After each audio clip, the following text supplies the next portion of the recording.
தேவன் தைரியம் உள்ளவர்களின் தேவன். எப்ப தேவன் உன் கண்ணுக்கு தெரிவார் தெரியுமா? நீ வாழ்க்கையில துணிச்சலா தைரியமா சில முடிவுகளை எடுக்கும் பொழுதுதான் கர்த்தர் முன்னாடி தோணும்.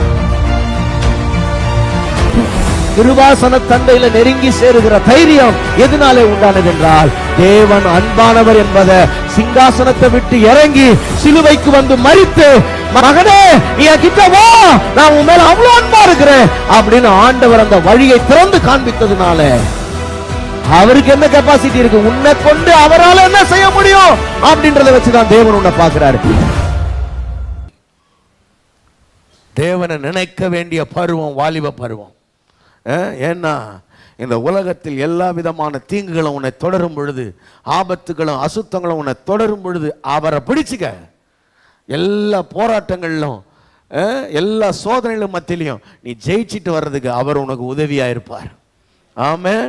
ஆமாம், மாறாக யாராவது தப்பாக சொல்லி கொடுத்தாங்கன்னா அதை கேட்டுட்டு வாழ்க்கையை கெடுத்துக்காதீங்க, மோசம் போகாதுங்கன்றார். அதனால தான் வீண் வார்த்தைகள்னால ஒருவரும் உங்களை மோசம் போகாதபடிக்கு ஜாக்கிரதையா இருங்க. யாராவது பாவம் செஞ்சுக்கிட்டே வாழலாம், பாவத்தோடவே வாழலாம். இல்லை, கவனிங்க, பாவத்தோட போராடலாம், பாவத்தோட போராடலாம். உங்களுக்கும் போராட்டம் உண்டு, எனக்கும் போராட்டம் உண்டு. அந்த போராட்டம் சாகிற வரைக்கும் உண்டு, அதில் மாற்றுக்கிறது கிடையாது. ஆனால் பாவம் செஞ்சுக்கிட்டே வாழ்ந்துக்கலான்றது வாழ்க்கை கிடையாது. நாம் நீதி செய்யத்தான் அழைக்கப்பட்டிருக்கிறோம். நீதி செய்ய கிருபையை கேட்டு முன்னேறிட்டு போயிட்டே இருக்கணும். Praise God. ஆமென். அல்லேலூயா. ஆமாம், அந்த வசனத்தை வாசிச்சிட்டீங்களா? 7வது வசனம் வரைக்கும் வாசிட்டீங்களா? அவர்களுக்கு பங்காளிகளாய் இராதேயுங்கள். கவனிங்க, அந்த மாதிரி ஆட்கள் இருப்பாங்கல்ல, சில ஆட்கள் லைஃப்பில் இதெல்லாம் ஒன்றும் பெரிய தப்பு இல்லை, வா பார்த்துக்கலாம் அப்படின்னா, அந்த மாதிரி ஆட்களோட போய் கூட்டாளியாக சேராத. முதல்ல அவங்களோட கூட்டாளியாக நீ மாறினா, அந்த மாதிரி கம்பேனியன் உனக்கு கிடைச்சாங்கன்னா நீ என்ன ஆகிடுவேன்னா, அவங்களோட லைஃப் ஸ்டைல் தான் உனக்கு வந்துடும். 2 நாள் 3 நாள் போனால் 4வது நாள் நம்மளும் அதெல்லாம் பண்ணலாம், ஒன்றும் தப்பு இல்லைன்னு தோணும்.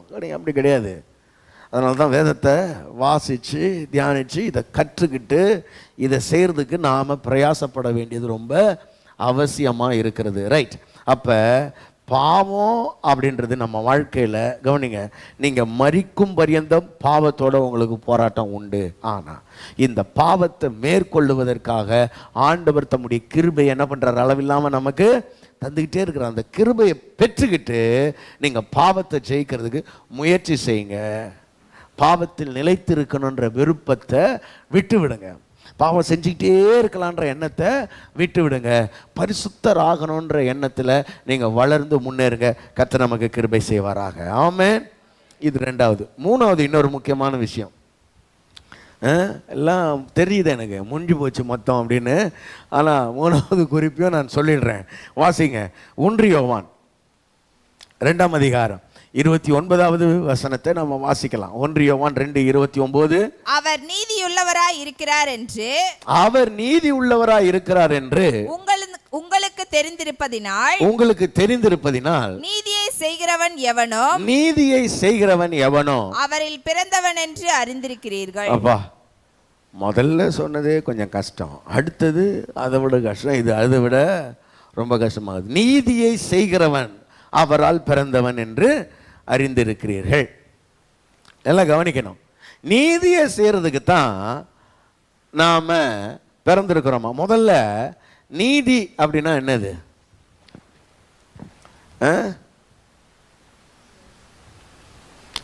ஜட்ஜ்மெண்டா?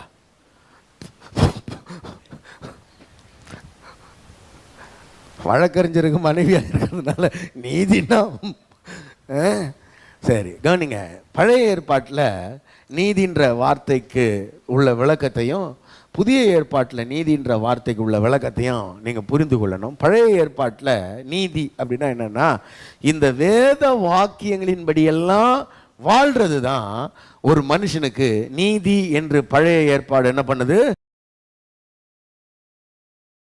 இந்த வேத வாக்கியங்களின்படி எல்லாம் ஒரு மனுஷன் வாழ்றது.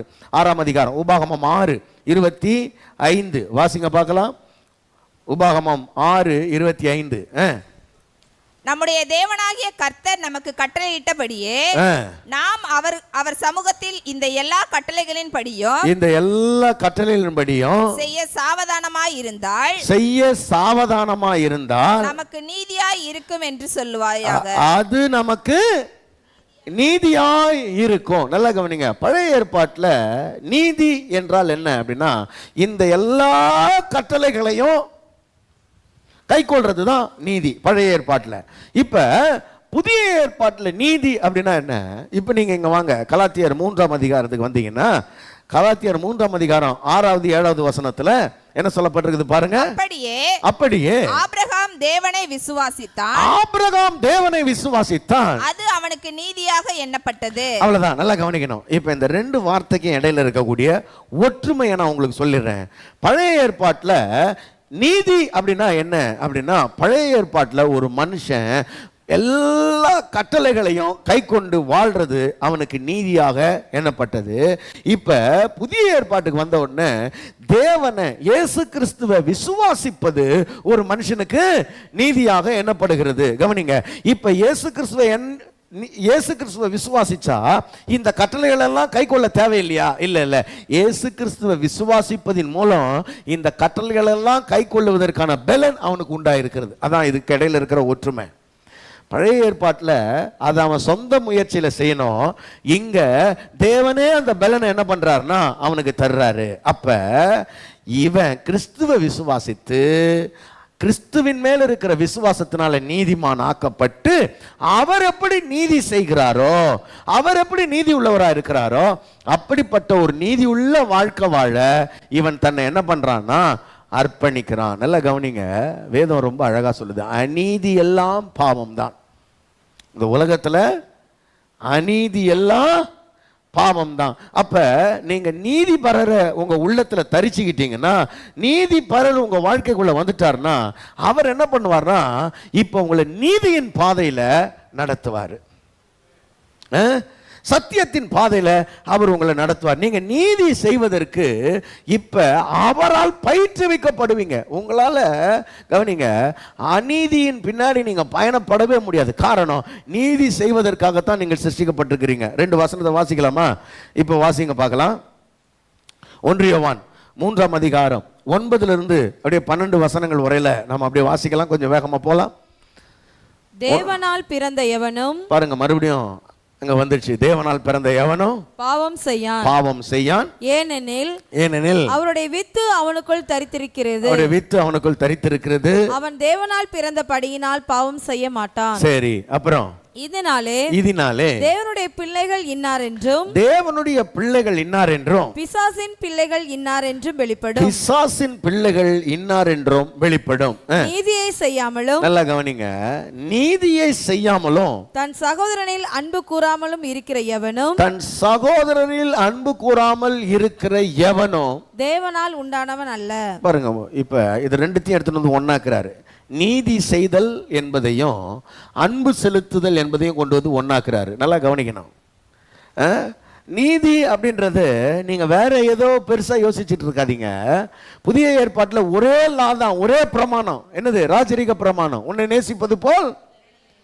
இந்த ஒரு பிரமாணத்தை நீங்க செஞ்சிட்டீங்கன்னா பழைய ஏற்பாட்டினுடைய மொத்த நீதியையும் இதுல நிறைவேற்றுறீங்கன்னு அர்த்தம். நீதியை செய்யாமலும் சகோதரனில் அன்பு கூறாமலும் இருக்கிற எவனோ தேவனால் நீ பிறக்கவே இல்லை. அப்ப யோசிங்க, பார்க்கிற என் சகோதரனை என்னால நேசிக்கவே முடியலன்னா நீ தேவனாலேயே பிறக்கலன்னு அர்த்தம். அப்புறம் எங்க இருந்து சுதந்திரிக்கிறது? பாட்டு மட்டும் பாடுறது, நான் இயேசுவின் பிள்ளை பயமே இல்லை. நைட்டில் வந்து அமுக்கும், பயம் இல்லையா? பார்க்குற ஆள் அன்பு செலுத்த முடியல உன்னால, நீ அப்புறம் என்ன தேவ பிள்ளை? கூட பிறந்த அண்ணன் தம்பியை பாருங்க, வெளியில் இருக்கிறவங்களாம் ரெண்டாவது, முதல்ல கூட பிறந்தவனை நேசிக்க முடியுதா உன்னால? ஒரே ரத்தத்தில் பிறந்த ரத்தத்தின் ரத்தத்தை நம்மளால நேசிக்க முடியலையே, அப்புறம் எங்க ரத்தத்தின் ரத்தத்தை நேசிக்கிறது?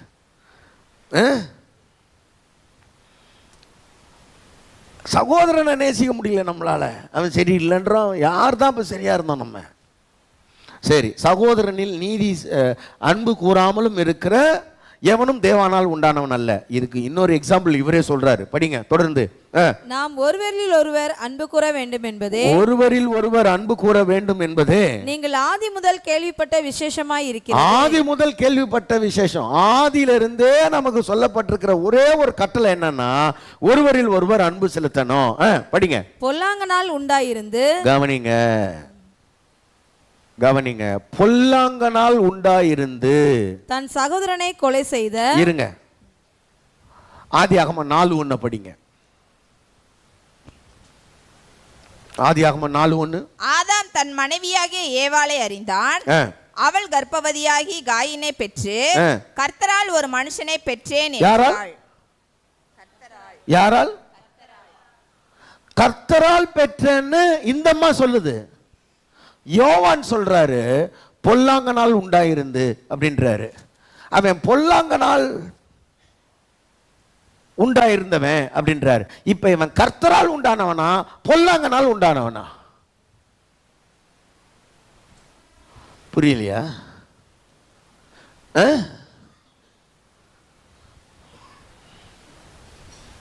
கர்த்தரால் நான் பெற்றேன்னு இந்த அம்மா சொல்லுது. கர்த்தர் தான் எனக்கு இந்த அனுகிரகம் பண்ணார் இந்த பிள்ளைய பெத்தெடுக்கிறதுக்குன்னு. ஆனா அங்க எழுதும் பொழுது சொல்றாரு பொல்லாங்கனால் உண்டாயிருந்து. கவனிங்க, அப்ப பொல்லாங்கனுடைய வித்துக்கு இவன் என்ன பண்ணிட்டான்னா இப்ப இடம் கொடுத்துட்டான். நல்லா கவனிக்கணும், அதான் பாயிண்ட். தேவனால் பிறந்தவனா தேவ வித்து அவனுக்குள் இருக்கிறதுன்னு வாசிச்சான் இல்லையா? அப்ப பொல்லாங்கனுடைய வித்து காயினுக்குள்ள பிரவேசிச்சதுனால அவன் பொல்லாங்கனால பிறந்துட்டான். எப்படி நாம ஆதாமினால பிறந்து மறுபடியும் தேவனால பிறக்கிறோமோ அது போல இங்க இவன் தேவனால பிறந்து இப்ப பொல்லாங்கனால மறுபடியும் பிறந்துட்டான். இப்ப பொல்லாங்குட வித்துக்கு அவன் வித்துட்டான் தன்னை. விளங்குதா? அந்த பொல்லாங்குட வித்து அவனுக்குள்ள இருந்ததுனால என்ன ஆயிடுச்சு, இப்ப அந்த ஜென்ம சுபாவம் அவனுக்குள்ள வந்ததுனால இவன் என்ன பண்றான், இவனுக்குள்ளேயும் நீதி இல்லை. நீதி செய்கிறவனை பார்த்தாலும் இவனுக்கு பிடிக்கல. அவனுக்குள்ளேயும் நீதி கிடையாது. நீதி செய்கிற தன் சகோதரனை பார்க்கும்போது அவனுக்கு பயங்கர எரிச்சல் வருது. நம்ம பாஷையில் சொன்னா செமையா காண்டாவுறான். அவன் பயங்கர காண்டாவுது. அவனுக்கு நல்லது செய்யற அவனை பார்த்தா பிடிக்கவே மாட்டேங்குது. அவனை பார்த்தா எரிச்சல் வருது. அந்த வசனத்தை படிங்க. பொல்லாங்கனால் உண்டாயிருந்து தன் சகோதரனை பகைத்த காயினை போல் இருக்க வேண்டாம். காயினை போல் இருக்க வேண்டாம். அவன் எது நிமித்தம் அவனை கொலை செய்தான்? ஏன் கொலை செஞ்சாங்க? என்னங்க தப்பு பண்ண ஆபேல்? ஆபேல் பண்ண தப்பு என்ன? இவனை எதா பண்ணானா? இவன் பேச்சுக்கு போனானா? கிடையாது. இவன் பேச்சுக்கு போல. இவன் சொத்துல ஏதாவது திருடி எடுத்துக்கிட்டானா? ஒண்ணுமே கிடையாது. என்னன்னா அவன் கிரியைகள் தேவனால் அங்கீகரிக்கப்பட்டது, இவன் கிரியைகள் தேவனால் அங்கீகரிக்கப்படல. அப்ப கடவுள் அவனை அங்கீகரிச்சிட்டாருன்றத தெரிஞ்ச உடனே அவன் மேல ஒரு எரிச்சல், அவன் மேல ஒரு பொறாமை. இவன் முகநாடி அவனை பார்க்கும்போது என்ன பண்ணுது, வேறுபடுகிறது. அப்ப பொல்லாங்கனால் உண்டாயிருந்தா அது எங்க தெரியும்? அகத்தின் அழுக்கு, அகத்தின் அழுக்கு உங்க முகத்தில் தெரிஞ்சிடும். முகநாடி வேறுபட்டது. ஏன் முகநாடி வேறுபட்டது? ஏனென்றால் தன் கிரியைகளை தேவன் அங்கீகரிக்கல, அவன் கிரியைகளை தேவன் அங்கீகரிச்சிட்டார். அப்ப நீதி உள்ள கிரியை செய்கிற எவனை பார்த்தாலும் நமக்கு எரிச்சலா இருக்குதுன்னா தெரிஞ்சுக்க வேண்டியதுதான் உள்ள பேய் இருக்குதுன்னு. அல்லேலூயா. பொல்லாங்கனால் உண்டாயிருக்கிற காயினை போல் நீங்கள் இருக்க வேண்டாம் என்று வேதம் சொல்லுகிறது. ஏனென்றால் அவனாலேயே நீதி செய்ய முடியல, நீதி செய்கிற யாரோடையும் அந்யோன்யமா இருக்க முடியல. கவனிங்க, தேவனால் பிறந்தவன் நீதி செய்வான், நீதியை செய்கிறவர்களோட சமாதானமா இருப்பான். பிரைஸ் காட், ஆமென். அவனும் நீதி செய்ய முயற்சிப்பான். கவனிங்க, நீதி செய்கிற மக்களை பார்க்கும் பொழுதெல்லாம் அவன் மனம் பிரியப்படும். எப்படி பிரியப்படும்? இந்த மாதிரி ஒரு வாழ்க்கை நான் வாழ்ந்துடக்கூடாது ஆண்டவரே, இந்த நல்ல மனுஷங்களெல்லாம் பார்க்கும் பொழுது இப்படி ஒரு வாழ்க்கை நான் வாழ்ந்துடக்கூடாதா, இப்படி ஒரு நல்ல வாழ்க்கையை நான் வாழ்ந்துறதுக்கு எனக்கு கொஞ்சம் கிருபை செய்யுங்களா ஆண்டவரே அப்படின்னு அந்த நீதியின் அடிச்சுவடுகளை பின்பற்ற நமக்கு விருப்பம் உண்டாகும். பவுல் தீமோத்தேயுக்கு அதை எழுதுறார். அந்த மாதிரி மனுஷங்களோட சேர்ந்து நீதியையும் சமாதானத்தையும் அன்பையும் அடையும்படி நாடு அப்படின்றாரு, எழுதுறாரு. இப்போ நல்லா கவனிக்கணும் அருமையான தேவனுடைய பிள்ளைகளே, நாம் நீதி செய்வதற்கு தேவனால் சிருஷ்டிக்கப்பட்டிருக்கிறோம். இந்த உலகத்தில் நம்மளை பார்க்குற புறஜாதி மக்களுக்கு மத்தியில் நாமளே ஒருத்தரை அடிச்சுக்கிட்டு ஒருத்தருக்கு ஒருத்தர் விரோதமாக காரியங்களை செஞ்சுக்கிட்டு நமக்குள்ளே பகைகளோடையும் விரோதங்களோடையும் இருப்போம்னா அவங்கெல்லாம் புறஜாதி, அவங்களுக்கு என்னன்னே தெரியாது. நமக்குள்ளேயே உண்மை இல்லை, நமக்குள்ளேயே அன்பு இல்லை, நமக்குள்ளேயே ஒரு மனப்பாடு இல்லைன்னு அவன் இன்னும் இடறி போயிடுவான். அதுக்கு ஏதுவாக நாம் இல்லாதபடிக்கு இந்த ராஜரீக பிரமாணத்தை நிறைவேற்றுவதற்கு கர்த்தர் நமக்கு கிருபை செய்யட்டும். ஒரு வசனத்தை வாசிங்க, 1 பேதுரு 2:12.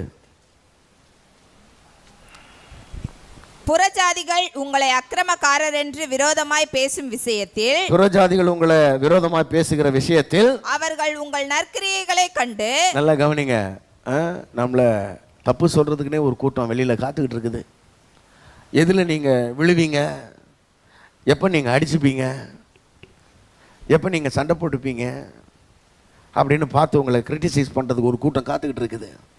அப்படிப்பட்ட கூட்டத்துக்கு நடுவில் நாம் எல்லாரும் தேவனுடைய பிள்ளைகளாக ஒருமனப்பட்டவர்களாக அவங்களுக்கு முன்பாக நற்கிரிகளை செய்து நல் நடக்க உள்ளவர்களாக இருந்து படிங்க. அவற்றின் நிமித்தம் சந்திப்பின் நாளிலே தேவனை மகிமைப்படுத்தும்படி நீங்கள் அவர்களுக்குள்ளே நல் நடக்கையுள்ளவர்களாய் நடந்து கொள்ளுங்கள். அவர்களுக்குள்ள நல் நடக்கை உள்ளவர்களாய் நடந்து கொள்ளுங்கள். அப்படின்னா என்ன அர்த்தம்? நீதியை செய்யுங்க. நல் நடக்கன்னா நீங்க என்னவோ பெருசாலாம் யோசிக்காதீங்க. ஒருத்தர் மேலே உண்மையாக அன்பு செலுத்துங்க. உண்மையாக அன்பு செலுத்துகிற யாருக்குமே தீங்கு செய்யணும்னு உங்களுக்கு மனசு வராது, அவ்வளோதான் பாயிண்ட். நீங்கள் அன்பு செலுத்துகிற யாருக்கும் உங்களால் விரோதமாக நினைக்கவே முடியாது. அவங்க கெட்டு போகணும்னு உங்கள் இருதயம் நினைக்காது, அவ்வளோதான் விஷயம். அவங்க உங்கள் பேச்சை கேட்டாலும் உங்கள் பேச்சை கேட்கலனாலும், உங்கள் கூட இருந்தாலும் உங்கள் கூட இல்லைனாலும், அவங்க உங்களுக்கு நன்மை செஞ்சாலும் அவங்க உங்களை பகைச்சாலும், நீங்கள் அன்பு செலுத்துவீங்கன்னா உங்களால் அவங்களுக்கு விரோதமாக நினைக்கவே முடியாது. அவங்களுடைய நல்வாழ்க்கை தான் உங்களுடைய எண்ணமாக இருக்கும். உங்களுடைய உள்ளத்திலிருந்து ஒரு நாளும் கசப்புகளோ விரோதமோ முறுமுறுப்போ வரவே வராது.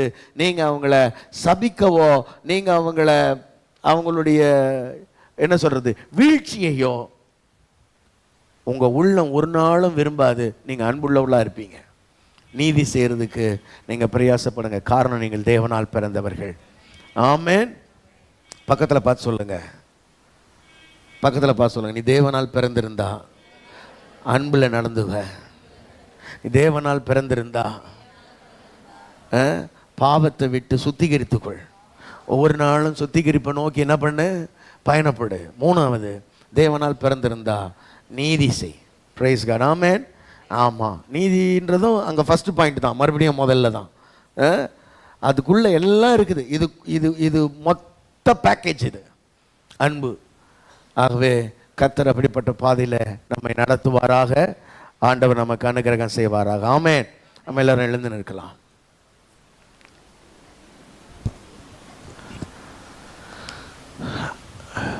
Praise the Lord. எல்லாரும் உள்ளத்தின் ஆழத்திலிருந்து தேவனை நோக்கி பார்த்து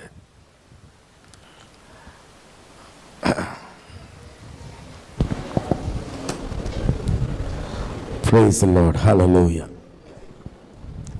எல்லாரும் ஆண்டோட கரங்களில் நம்ம ஒப்பு கொடுத்து உள்ளத்தின் ஆழத்திலிருந்து ஸ்தோத்திரம் பண்ணுவோம். இந்த நல்ல காலை வேளையிலே தேவனுடைய பிள்ளைகளாய் தேவனிடத்தில் அன்பு செலுத்த கர்த்தர் நமக்கு கிருபை பாராட்டட்டும். எல்லாரும் கர்த்தருடைய கரங்களில் ஒப்பு கொடுத்து ஸ்தோத்திரம் பண்ணுவோம். ஸ்தோத்திரம் ஸ்தோத்திரம். எல்லாரும் உள்ளத்தின் ஆழத்திலிருந்து ஆண்டவருக்கு நன்றி சொல்லுங்க. ஆண்டவரே, நான் தேவனுடைய பிள்ளை, நாங்கள் அன்பில் நடக்க எங்களுக்கு உதவி செய்யுங்கப்பா. நாங்கள் அன்பில் நடக்க எங்களுக்கு உதவி செய்யுங்க.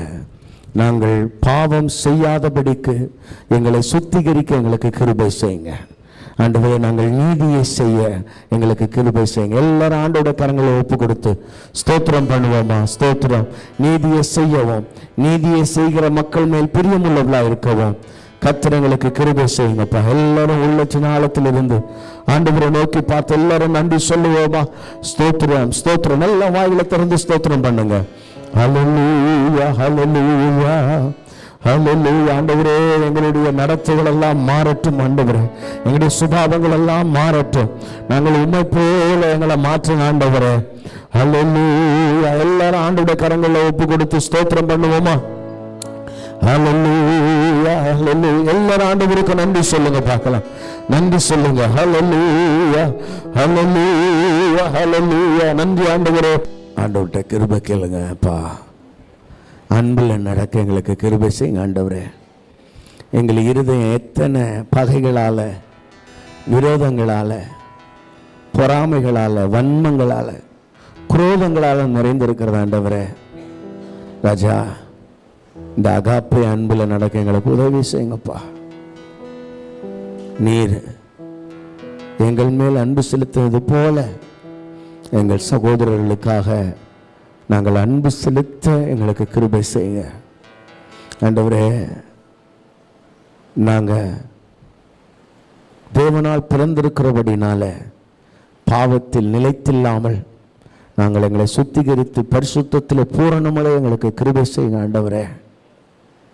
தகப்பனே, நாங்கள் நீதியை செய்கிறவர்களா இருக்க, புறஜாதிகளுக்கு மத்தியில் நல்நடக்க உள்ளவர்களா எங்களை நாங்கள் காண்பிக்க, கர்த்தாவே, எங்களுக்கு நீர் அனுகிரகம் பண்ணும்படியாக நாங்கள் செபிக்கிறோம். நாங்கள் நீதிபரருடைய பிள்ளைகள், நீதி செய்ய எங்களுக்கு கிருபை தாங்க ஆண்டவரே. எங்கள் ஒவ்வொருவரையும் உங்களுடைய கரங்களில் அர்ப்பணிக்கிறோம் ஆண்டவரே. இந்த மேலான சத்தியங்களுக்கு எங்களை அர்ப்பணிக்கிறோம்ப்பா. இந்த சத்தியத்தின்படி நடக்க தேவ ஆவியானவர் வந்திருக்கிற ஒவ்வொருவருக்கும் நீர் கிருபை தரும்படியாக நான் செபிக்கிறேன். இது உங்களுடைய கிருபையினாலே ஆகும் ஆண்டவரே. என்னுடைய சுய முயற்சிகள் அல்ல, எங்களுடைய பலன் அல்ல, எங்களுடைய ஞானம் திறமைகள் அல்லப்பா. உங்களுடைய கிருபையினாலே இப்படி செய்ய எங்களுக்கு முடியும். கர்த்தர் எங்களை தொடர்ந்து சத்தியத்தின் பாதையில் நடத்துவீராக, எங்களை சாட்சியாய் நிறுத்துவீராக. வந்திருக்கிற ஒவ்வொருவரும் கிருபையின் கரங்களில் ஒப்பு கொடுக்கிறேன். கர்த்தர் நீங்க ஆளுகை செய்யுங்கப்பா. குடும்பத்தின் தேவைகளை சந்திப்பீராக. குடும்பத்தில் பூரண சமாதானத்தை கட்டளையிடுவீராக. பிள்ளைகளுக்காக விசேஷமாய் ஜெபிக்கிறோம். எக்ஸாம்ல வர பிள்ளைகளுக்கு விசேஷித்த ஞானத்தை தந்து நடத்தும்படியா நான் ஜெபிக்கிறேன்ப்பா. ஆண்டவரே, அந்த பிள்ளைகளுடைய பொருளாதாரங்கள் உயரட்டும், கைகளின் கிரைகள் ஆசீர்வதிக்கப்படட்டும். நன்மையினாலும் கிருபையினாலும் முடிசூட்டுவீராக. எல்லா தீங்கிற்கும் விலக்கி பாதுகாப்பீராக. இயேசு கிறிஸ்துவின் மூலம் ஜெபிக்கிறோம் நல்ல பிதாவே, ஆமென். சேர்ந்து சொல்லுவோம். என் ஆத்மாவே கர்த்தரை ஸ்தோத்திரி, முழுமையோட பரிசுநாமத்தை ஸ்தோத்திரி. என் ஆத்மாவே கர்த்தரை ஸ்தோத்திரி, அவர் செய்த சகல மறவாதே. ஆமென், ஆமென். நம்முடைய கர்த்தராகிய இயேசு கிறிஸ்துவின் கிருபையும் பிதாவாகிய தேவனுடைய அன்பும் பரிசுத்த ஆவியானவருடைய அன்பின் ஐக்கியமும் சிநேகமும் இப்பொழுதும் எப்பொழுதும் நம்முடன் உலகத்தில் சகல பரிசுத்தமும் தங்கி இருப்பதாக. Amen, amen. Hallelujah, hallelujah, hallelujah. Praise God. எங்களை தொடர்பு கொள்ள வேண்டிய தொலைபேசி எண்கள் 92-831-60-662 98-406-7235. எங்களை தொடர்பு கொள்ள வேண்டிய முகவரி அகாப்பே சபை, எண் 189, EH ரோட், கொருக்குப்பேட்டை, சென்னை 6,21,000.